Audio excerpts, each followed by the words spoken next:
On the Great Plains, some families left a sod house that held winter heat unusually well and moved into a wooden frame house that could demand more fuel. The new rooms looked like progress because, in most ways, they were. But during the next storm, someone might have to rise sooner and feed the stove again. Follow that choice, and you reach the old wall. The house was built from thick blocks of prairie soil held together by grass roots.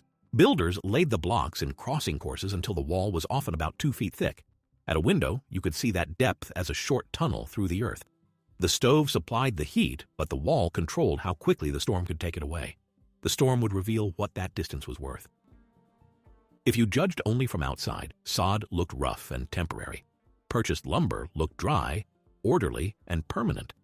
A frame house could provide larger windows, wooden floors, separate rooms, and easier expansion. Sod roofs might leak after rain or thaw. For a family establishing a farm, those were physical costs, not matters of taste. But replacing the wall also changed the movement of heat. Winter wind pressed against the sod blocks and found relatively few direct paths into the room. Inside, the stove warmed the air and the inner wall surface. Follow the heat and you find it moving outward through roughly 24 inches of dense material before reaching the exterior. The wall produced no warmth. It slowed heat loss and softened rapid indoor temperature changes. Rooted soil formed a massive shell. Few openings reduced air leakage. The long path through the wall delayed heat flow. The room, therefore, held useful warmth longer, allowing limited fuel to do more work. On treeless parts of the plains, that fuel might be dried cattle chips, hay, weeds, or stalks instead of split firewood. A light wooden wall changed the bargain. Without later insulation and careful sealing, it could release heat faster through both the wall and its joints. If you measured only the fuel demand, the choice looked backward.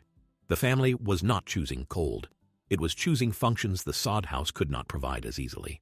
The old wall was still controlling heat, but its success exposed the next limit. That protective thickness also reduced the room. 2 feet of earth consumed floor area, and each window became a deep opening. Fewer openings meant fewer drafts and less daylight. The room was easier to heat and harder to reorganize as children grew. The wall kept the room warmer, but the smaller openings left it darker. Then look upward. Once the sidewalls blocked most direct drafts, the roof became the route that rain and melting snow could still exploit. A sod roof often rested on a ridgepole and rafters. Poles, boards, brush, grass, or hay supported an earthen covering. The pitch had to remain modest because steep sod could slide, while long roof timbers cost more. That geometry held the covering in place, but it did not shed water as quickly as a steeper shingled roof. If you followed water through a seam, gravity carried it toward bedding, food, and the stove. Tighter wooden sheathing, tar paper, or shingles could interrupt that path, but each layer required purchased material. Plaster, whitewash, and improved interior surfaces could control loose soil and close small gaps. The cheap wall increasingly depended on money spent above, below, and across its surface. The floor exposed the same tension. Many early soddies used packed earth.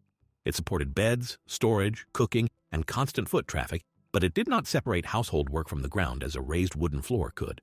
Moisture arriving on boots or through a weak roof entered the same room where people slept, cooked, repaired tools, and stored food. If you stood in that room after the storm, thermal stability kept bodies warmer without making those tasks cleaner or easier. A carpet, plank floor, plastered wall, or cloth ceiling could improve the room, but each improvement added labor or cost. Once the storm passed, the building still had to serve every hour of domestic life. The next pressure came from the people sharing the space. Many sod houses were modest, and thick walls reduced the usable width inside them. A family could add another sod room, but that required more cutting, stacking, roofing, sealing, and maintenance. A frame structure allowed thinner partitions, larger windows, upper rooms, closets, and a raised floor. You could spend more fuel and still save time elsewhere in the household. Transport changed the calculation again. Early homesteaders needed scarce cash for animals, seed, tools, fencing, wells, glass, and hardware. Sod came from the claim, while dimensioned lumber had to be bought and hauled. As railroads reached more districts, milled materials became easier to obtain. A wall that cost little in cash could then appear expensive in space and labor. The new frame house altered the heat flow at the same moment. Its walls were thinner, its rooms could be larger, and it often contained more joints around boards, windows, doors, and floors. In an early house without later insulation or tight ceiling, wind could enter one gap and push warmed indoor air toward another. The stove then had to heat replacement air again. If you inspected only the material, you would miss the workmanship around it. Wood did not create that loss by itself. Workmanship, siding, interior finishes, window fit, room size, and later insulation all changed the result. A well-built frame house could outperform a poor one, just as a carefully finished sod house could outperform a leaking soddy. But under equal winter wind, a loose light shell and a thick sealed shell did not ask the stove to perform the same task. Historical evidence shows that the shift was not a clean replacement. Nebraska accounts describe many families living in soddies for 6 or 7 years, while protective coatings and better roofs allowed some to last much longer. At Nick U.D. Muss, archaeological evidence suggests that a sod or partly subterranean home remained in domestic use until a nearby frame farmhouse was built around 1919. Those structures did not represent knowledge defeating ignorance. They represented households changing priorities while the old thermal mechanism still functioned. One Nebraska farm makes that decision visible before it is explained. Near Broken Bow, Nebraska, a frame house stood only 6 feet from an old sod house that remained in good condition after decades of use. Lumber changed the household, not the distance heat crossed through the old earth wall. If this kind of careful history matters to you, stay with Birch. Put a well-built sod house and an early uninsulated frame house under the same wind. The sod wall provides a long path for heat, substantial mass, and relatively few openings. It changes temperature slowly and can keep a small room warmer with limited fuel. In one documented Nebraska case, 24-inch sod walls kept a house warmer than a frame house using the same amount of fuel. The frame house offered a different set of advantages. Larger windows brought more daylight. Thinner partitions released floor area. A raised wooden floor separated domestic work from bare soil. Separate rooms improved storage and privacy.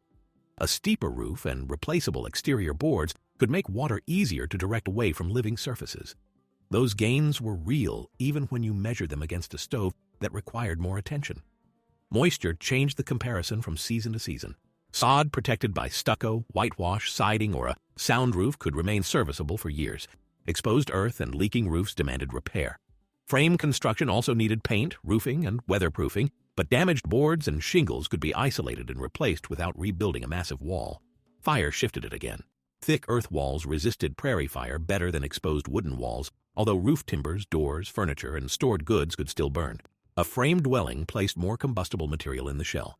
Neither building supplied safety automatically. Stove placement, chimney condition, roof construction, and workmanship still controlled much of the risk. Even the labels hide important differences. One soddy might have a dirt floor and leaking roof. Another had plaster, wood floors, good windows, and shingles. One frame house might be a drafty shell.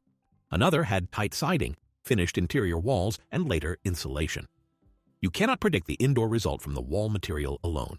If you compare only the labels, the exceptions look like contradictions.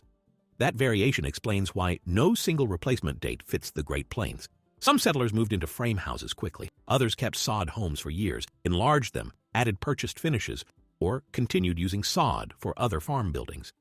Black homesteaders at Nick U.D. Muss, European immigrants, and other settler families made these decisions under different finances, transport links, household sizes, and local materials. By the next winter, you could see daylight reaching farther into the new frame house. Beds, cooking, storage, and farm records no longer competed for one narrow floor. Outside, the plains wind had not changed. It pressed against loose joints in the lighter shell and carried indoor heat away with escaping air. Someone rose to feed the stove again. That extra fuel did not prove that the move had failed. It was part of the price paid for more rooms, cleaner surfaces, easier expansion, and better control of water. On a nearby part of the farm, the old sod structure could remain beneath the same snow, its rooted walls still changing temperature gradually. The credit belongs to the Great Plains homesteading families who cut those blocks, stacked them, roofed them, plastered them, repaired them, and judged when another building served them better. It also belongs specifically to communities such as Nick U.D. Muss, where black settlers turned local earth into homes while building farms and civic life after Reconstruction.